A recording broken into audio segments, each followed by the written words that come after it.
already in Q4, and today we will be talking about some very powerful concepts from the book 12-Week Year by Brian Morgan, which will allow us to finish the year strong.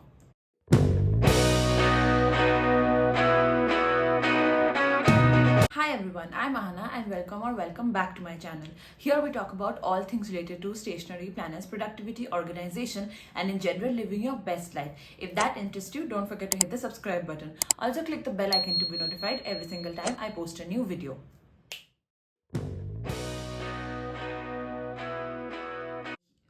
So what exactly is the 12-week year? The premise is very simple. Instead of dividing your entire year into 12 months and then deciding goals for each of the months, what you basically do is divide each quarter into 12 weeks and see the whole year in these 12-week cycles. So you have 4 12-week cycles and they create a kind of urgency and they make you more motivated to achieve your dreams. Because sometimes when the beginning of the year, you're kind of going off with a lofty goal and you think that you have 12 months to achieve it, we lose motivation along the way, and sometimes the willpower really drags down and we don't really get to our intended goal at the end of the year.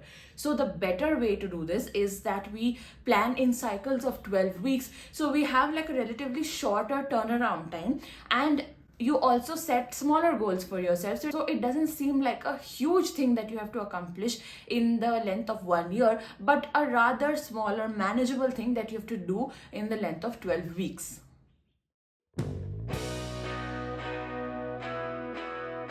Now let's talk about why we are doing this at the end of the year instead of at the beginning of the year, right? That might be a fair question. Like, okay, we always start planning at the beginning of the year. Why are we doing it in October?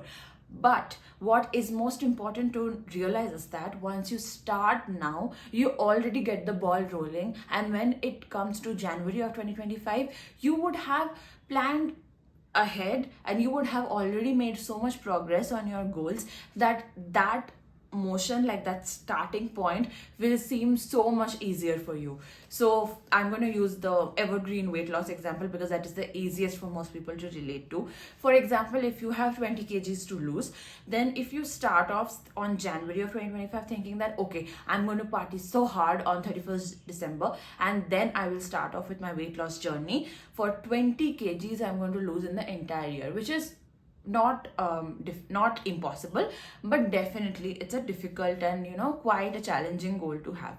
But if you start off now thinking, okay, let me just try to lose say 5 kgs or 7 kgs, even if you push the boundary maybe 10 kgs, by the end of the year you've already got the ball rolling. Then when you begin the next year, you would have only 10 kgs to lose, and that doesn't seem that daunting as say having 20 kgs to lose. If you look at it from another example, maybe if you are trying to say finish 5 books you really wanted to read, and you start off the year and you are not really into the habit of reading, then it'll be very daunting of a task to just start off the year thinking, oh my god, I have to read 5 entire books. If you just start off reading maybe 10 pages, 20 pages a day right now, by the end of the year you probably would have already finished like 2-3 books. That really helps you get into the momentum before the new year arrives, and then you are already in that mindset that yes, I'm here, I have to achieve my goals and I know exactly how to do it. That is why Q4 is a very crucial time to get started on all of your goals.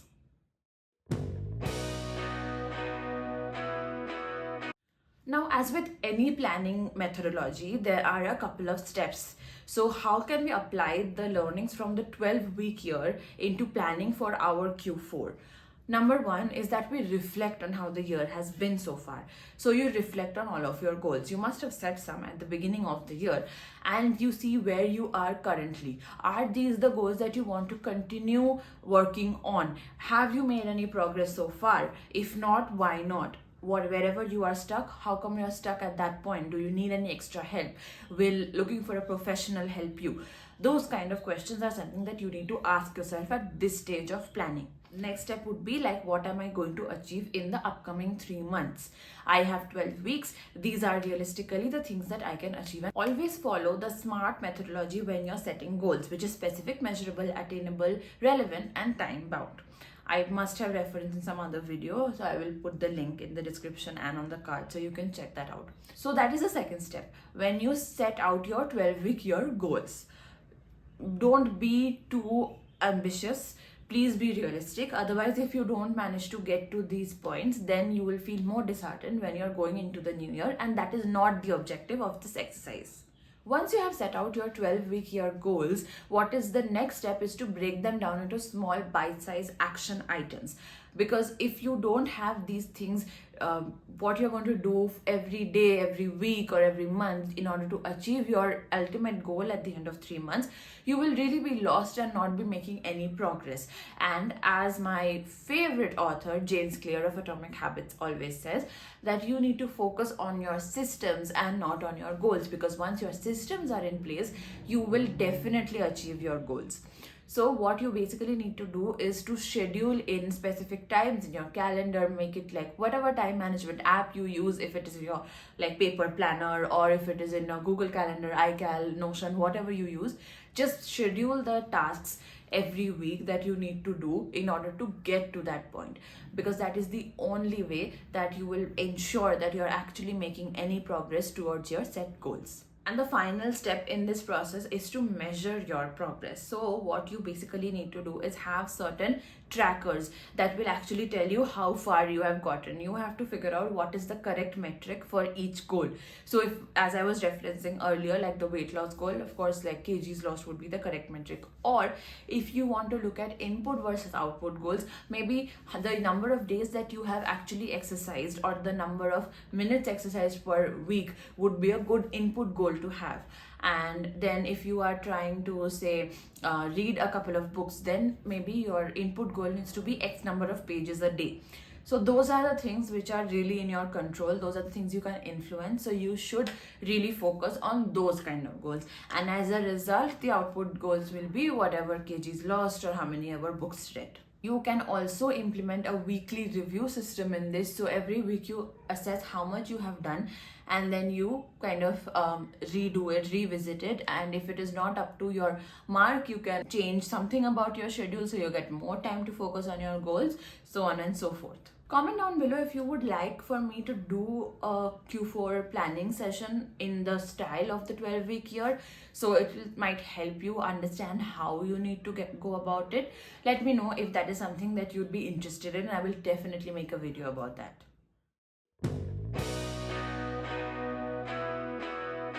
Now that your 12-week year plan is complete, what you really need to do is a couple of things. First, you need to have some accountability. So either a parent or a sibling or a close friend or a spouse who can really hold you accountable, who can constantly be maybe asking you about your progress or just making sure that you're putting in the work. Maybe you send them your tracker at the end of the day that this is how many things I've done, or whatever, however you feel is the right way to go about it. But you definitely will benefit from having some accountability and accountability partner. You can also have a bet with a friend where you can just say that if I fail to achieve my goals by the end of the year, I will give you X amount of money, whatever you're comfortable with. And maybe the fear of losing that money might motivate you more to just, stay on track, and your friend will definitely keep checking with you if you promise them some amount of money if you fail. So why not try that out?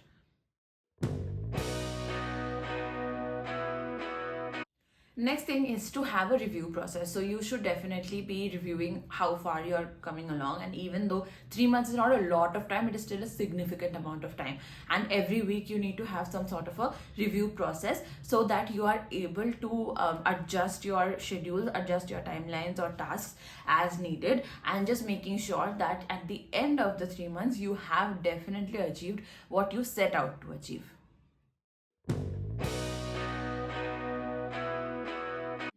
And most importantly, do not forget to celebrate the small wins. Like even a kg loss is good progress. You have done something, a step in the right direction. It is definitely worth celebrating. I mean, not with food, but with something else. Maybe go for a movie or something, right? So just find ways to celebrate the small wins, but again, don't do anything that will set back your progress. So there you have it. By applying the concepts of the 12-week year to Q4, I'm sure we can all finish the year strong and be ready for a very productive and really positive, great, amazing 2025.